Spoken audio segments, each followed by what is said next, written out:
ito yung proud moment talaga to be a Filipino kasi she is consistently in the top 5 of best attackers and best blockers. Yeah. And even at one point, she was number 2 in both departments. So for her to be able to do that in a league as big as the Japan V.League, that's something to be proud of for every single one of us Filipinos. Absolutely. You know, that pride, we really feel it every time we see an update on Jaja and what she's doing over there in Japan. Syempre, napapangiti ka eh. And by the way, I'm really enjoying the smile that you brought into the show, and you're definitely one of my favorite follows on social media.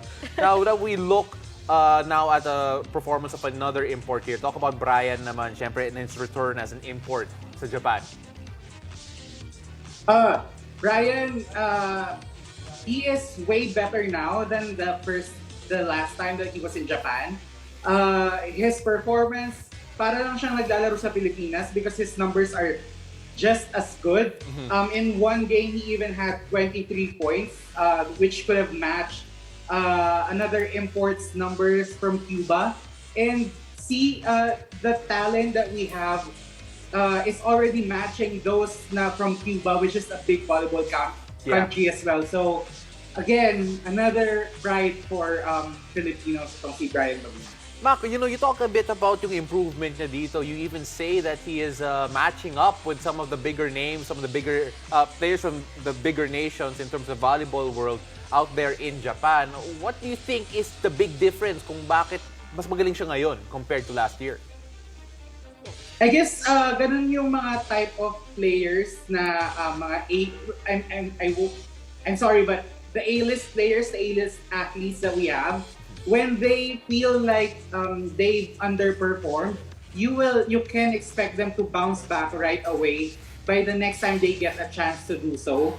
And Bryan Bagunas is like that. So he wasn't perfectly happy with how he performed the last time. So now that he had another chance, talagang binibigay niya lahat eh. Kaya naman, sobrang galing. Yes. And Banks, digs, receptions, overall floor defense, how was our male phenom, si Marck Espejo? Surprises all sa ligang to. Sobrang surprising kasi talagang nasa ano na siya, he was picked for the All-Stars. Yeah. So that's a big deal kasi imagine mo how many talented Japanese volleyball players are in there and they rank among some of the best teams in the world. And for you to be included in that, na may mga imports pa, again, big deal. They are opening opportunities not only for themselves but for young Filipino players to dream bigger than the just collegiate leagues and the club leagues here in the country. Absolutely. Pioneers for sure, especially when you look at yung achievements nila so far.